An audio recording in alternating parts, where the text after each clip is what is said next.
Эзэн минь, энд ямар үнэн байгаа юм бэ? Би залбирах үедээ эзний байгааг мэдэрч чадахгүй байна. Өөр хэний ч дотор аврал үгүй. Учир нь бид аврагдаж болох өөр нэр Тэнгэрийн дор хүмүүсийн дунд байхгүй. Хэрвээ нэг бурхан юм бол яагаад өөр нэртэй байгаа юм бэ? Би зарим зүйлсийг ерөөсөө ойлгохгүй. Эргэж ирэх үедээ түүний нэр өөрчлөгдөх үгүй юу гэдгийг бүгдээрээ Илчлэл 3:12-оос харцгаая. Зүүнний аянгын хүмүүс вин эгчинд байна гинэ. Эзэн Есүсийн нэрийг бид баримталж байгаа цагт авралт хүрч бид Библийн мэдлэгээ баттгах хэрэгтэй. Тодорхой нэг үг эсвэл тодорхой нэг нэр Бурхныг бүхэлдэн төлөөлөх чадалгүй юм.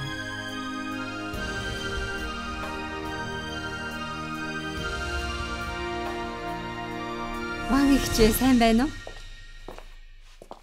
уу? Ван эгч цоо эгч хоёр ороод сууцгаа. Сайн байна уу эгч нараа? Бичвэрт тодорхой бичсэн байдаг.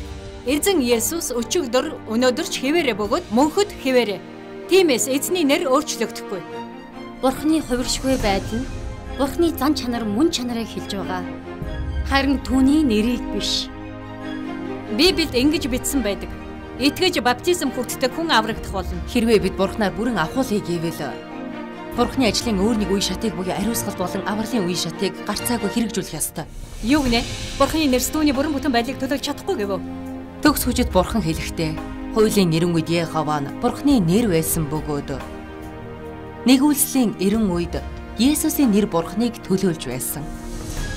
Эцсийн өдрүүдэд түүний нэр нь төгс хүчит Бурхан тэр хүнийг чиглүүлж, хүнийг байлдан дагуулж, хүнийг олж авч эцэстээ 90 үеийг төгсгөхөд өөрийн хүч чадлаа ашигладаг.